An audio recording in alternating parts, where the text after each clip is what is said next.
ఇది ఎంతో అద్భుతమైన బుక్. దానికోసం నా సర్వస్వాన్ని దారపోశాను. ఇప్పుడు కూడా నువ్వు అది కంటిన్యూ చేయాలి. నాకు 2009 447 పేజీల వరకే దొరికాయి. మిగతావన్నీ నా దగ్గర ఉన్నాయి.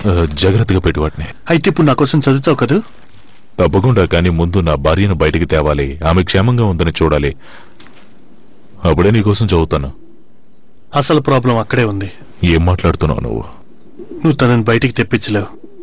ఎందుకు? ఎందుకంటే తన ఈ బుక్ లో లేదు. నువ్వు నా దగ్గర దాస్తున్న విషయం ఏంటి? నేను తను చూశాను, అందుకని చెప్తున్నాను. తన ఈ పుస్తకంలో లేదు. తను ఎక్కడుందామే? క్యాప్రికన్ కోర్టులో ఉంది. డేరేస్ ఆమెను చదివి బయటికి తీసుకొచ్చాడు. తను బతికే ఉందా? ఎందుకు నాకు అప్పుడు చెప్పలేదు? మనకి బుక్ కావాలి కాబట్టి. బుక్ అవసరం ఏంటి? నాకు ఎంతో అవసరం ఉంది. మా అమ్మ అక్కడ ఉందని తెలిసి కూడా మాకు చెప్పలేదా? చెప్పేది వినండి. నా వైపు అలా కోపంగా చూడకండి. ఈ నిజం మీకు తెలిస్తే మీరు నాకు ఎన్నడూ సహాయం చేయరు. నేను వెనక్కి వెళ్ళాలంటే నాకు ఈ బుక్ చాలా అవసరం. సెల్ఫిష్, ద్రోహి, నీతి లేని వాడివే. అన్ని అతన్నానండి. నాకు అడ్రస్ అది నేను ఒప్పుకోను. ఇప్పుడు ఆవిడ ఎలా తీసుకురావాలి?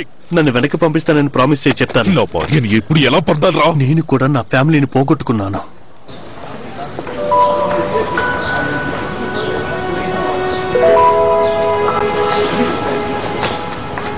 అలాగా?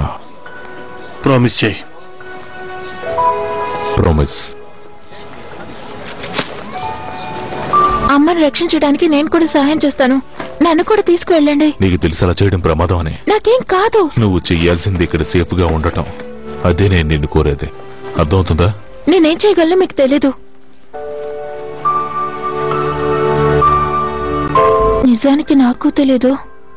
మ్యాగీ, అర్థం చేసుకో please.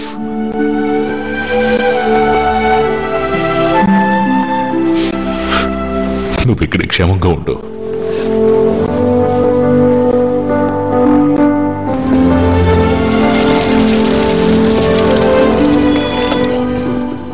Thank you very much. మ్యాగీని జాగ్రత్తగా చూసుకోండి. అలాగే. నా ఫ్రైడీని కూడా చూసుకోండి. ఏంటి? నా ఫ్రైడీని జాగ్రత్తగా చూసుకోండి. అలాగే చూస్తా. అయినా నేనెందుకు రాకూడదు? ఇది నా కారే కదా. బంగారు తల్లి. అమ్మని త్వరగా తీసుకురండి. అలాగే.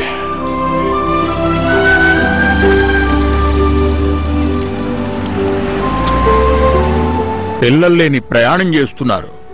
బాగుంటుంది.